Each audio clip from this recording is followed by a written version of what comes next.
Welcome to the Maintenance Community Podcast, a podcast for people who want to learn all things about maintenance and reliability. I'm your host, Ryan. I'm the CEO and founder of Upkeep. And each week, I'll be meeting with an expert from the maintenance community to take a deep dive into topics sourced from the maintenance community Slack group. And today, I'm super excited to have Allyson Hawley here on the show. Allyson is the asset health lead of mobile assets at Teck Resources Limited, Canada's largest diversified resources company. I'm super excited to dig in deep on what that means, what you do, Allyson. I'm super excited to chat with you. Yeah, thanks for having me. The way that we always kick things off, Allyson, is have you share a little bit more about your background and how you were first introduced into this field of maintenance and reliability. Yeah, for sure. So I started very traditional reliability engineering. My love for tech kind of brought me a different direction. Technology, not the company tech, it's always confusing. I got really involved in telemetry and what we did with it and the tools that we used in that space. And I spent some time as what was essentially a product owner role, trying to develop new tools for tech to use and implementing those across the business. And I've more recently transitioned more back into the operational space of, how do we use those tools now that we have them and build good asset health programs around the data we have. So it sounds like you kind of just started out in this industry and found a passion for all things, maintenance and reliability. Is there one or two things that you found to love most about the maintenance reliability industry? For me, it's the opportunity to change. So maintenance is historically very paper-based, and I am a big technology lover, and I see this like huge potential for big sweeping changes in a way that a lot of other industries, you just don't have the ability to make the same level of impact. So we know, obviously working at Tech, one of your big passions is around asset monitoring. And also you mentioned telemetry. So would love to learn a little bit more about this topic from you today. Maybe to kick things off, do you think asset health is or is not a good replacement for maintenance strategy? And where does asset health stand within an organization to limit failures? Yeah, so absolutely not a replacement. Can't do anything without good fundamentals, in my opinion, as a service provider, right? So we offer a service that you can outsource to a third party if needed, or you can have it internally. But being able to detect failures is really at the need of the rest of the business. So it's a smaller part of overall maintenance strategy of an overall maintenance program, but is absolutely not a replacement for anything. It is in addition to. Can you share a little bit more about some of the telemetry devices, things that you're monitoring at Tech and some of the projects that you've been a part of? Everything is the short story. No stone left unturned for at least things that we've tried. Honestly, that covers it. Like if it's something that you can hook up to some sort of telemetry system, we've at least investigated the possibility. Anything that you found to be like the most interesting, the most exciting, the most unusual? The piece that I'm most excited about is the industry is definitely taking a turn in terms of oil analysis. So, historically that's been you take a sample and you mail it out and you wait for the lab. And the technology is starting to get better to do that inline. And I think that's going to revolutionize the way that we do a lot of things in maintenance. You're definitely right. The way that oil analyses are done right now is you take a sample and you wait, a week to figure out results. And within that week, so much could have changed. I'm curious, what does the technology look like? And, how has that kind of shaped some of your team's decisions around maintenance and reliability, being able to take inline oil analysis? It hasn't changed much yet. We're getting value out of it, but we haven't been able to make any big changes because the technology is still new. There's still a lot of learning from the vendors that supply it, as well as us as an organization, but it's definitely the piece that I'm most excited about moving forward. Do you have any recommendations for a new plant, or maybe let's call it like a new factory, who's thinking about bringing on a more robust, or maybe let's call it like their version 1 of remote condition monitoring into their plant? Do you have any recommendations on how to go about choosing a remote condition monitoring or even an asset health monitoring platform? In terms of the what to monitor, that's really up to the business in terms of, what are the criticality, what's going to be the maintenance strategy on them, what's run to failure. If it's run to failure, don't bother monitoring it. So it's really up to just listening to the right people in terms of what to monitor, and then the how to monitor it, of what platform. I like to start at business process. So what does the planning team need? What does the execution team? And how do you find a tool that fits into the business the way that it needs to be? And there's always some push and pull of adjusting some of those things to fit the tools that you have, but ultimately you need good, strong processes in place to execute on work. And you need to find something that's going to enable those. So I guess to the first point you mentioned about like prioritizing what assets, what equipment to monitor as being almost like one of the most fundamental things to start with for a new company embarking on this mission. Could you give us a glimpse into like how different organizations prioritize which piece of equipment to monitor or which assets are selected and how that feeds into asset health? Not for new, so that question of, new plant and V1, what I've seen is whoever screams the loudest. So whichever asset is, where's your bottleneck? What's keeping you from meeting your production targets? What's meeting you from hitting your cost targets?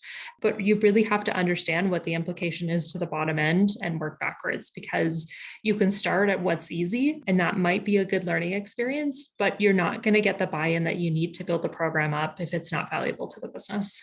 How are you and the team at Teck able to really gather buy-in for building what sounds like a whole team focused around this initiative?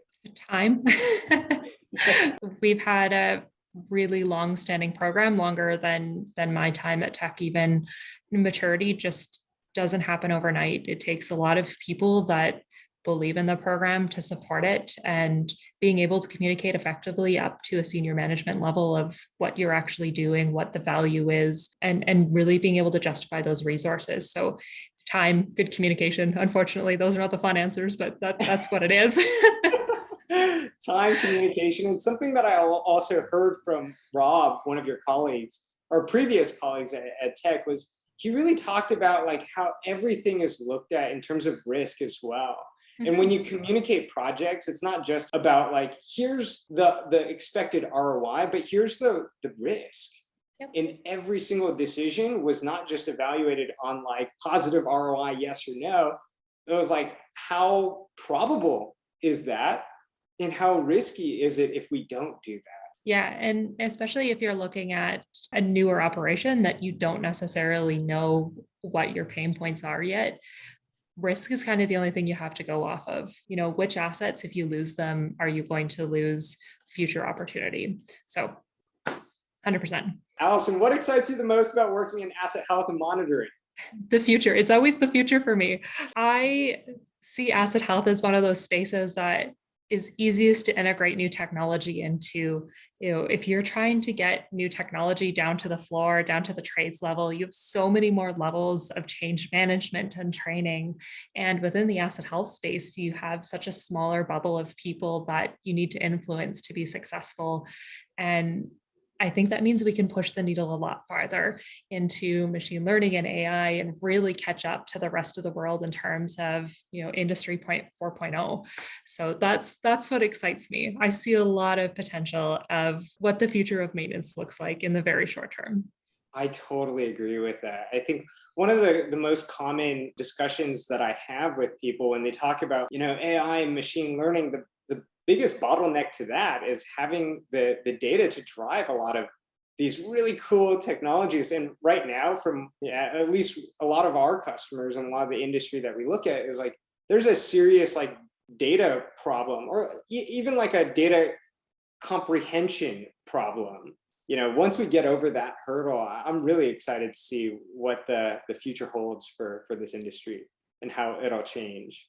Any predictions on how it will change? I think we're going to be more automation heavy, and not automation heavy in like robotics, but in a lot of decision making and prioritization. So maintenance today, at least what I've seen, is very relationship based and intuition based, but that leaves a lot of room for lack of continuity, different strengths on different crews. And I think that we're going to see a lot more automation built into decision making, or at least in that baseline recommendation, and leaving that front line to make the final decision. But I think that's what you'll see, is combining a lot of different data sources into singular recommendations. Essentially, like we have all of these predictions about what will happen to this industry. Any like tips, recommendation, advice for people who have been in the industry for a little bit on how they can stay ahead of that curve and be part of this change? Watching IT spaces, what I think that we don't recognize in maintenance a lot of the time is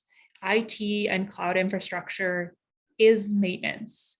They might be maintaining different assets, they're digital assets, but that's what they're doing.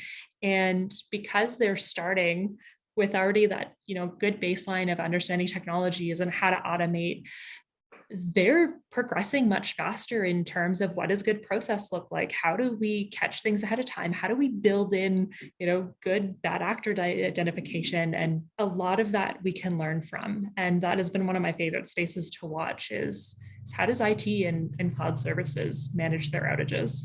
Maintenance reliability, at least in our small bubble, often gets viewed in this physical world, but there's the whole IT world who have built some amazing best practices around maintaining uptime of digital assets too.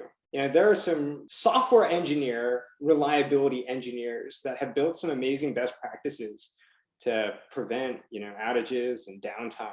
Yeah, so there's a lot to learn from how they get to 99.9 uptime. yeah, I think it's like 5 or 6 nines after that too. Yeah. So there's learnings to be had. All right. Any other resources that you find yourself learning from as you obviously look for new ideas within the space? There are plenty of good blogs, like the Upkeep community is definitely one of them, but there are keeping on top of things like even Stack Driver, what are problems people are trying to solve. LinkedIn has a lot of good communities as well, but definitely people-based. So as much as I've talked all about technology, the best way to learn is from other people. And with that being said, Allyson, can you share with all of our listeners the different ways that they can connect with you and follow you on your journey within this industry and this space? Yeah, so the best way to get in contact with me or follow me would be on LinkedIn. All right. Thank you again, Allyson, for joining us. And thank you to all of our listeners for tuning into today's episode of the Maintenance Community Podcast. My name is Ryan. I'm the CEO and founder of Upkeep. And you can also connect with me on LinkedIn. I'm super active. You can also find me and also Allyson on the Maintenance Community Slack group, where you can feel free to follow up with any questions from today's episode or also suggest future topics. You can sign up at upkeep.org. And I hope to connect with all of you soon next time. Thanks again, Allyson. Really appreciate it. And thank you again to all of our listeners. Thanks for having me.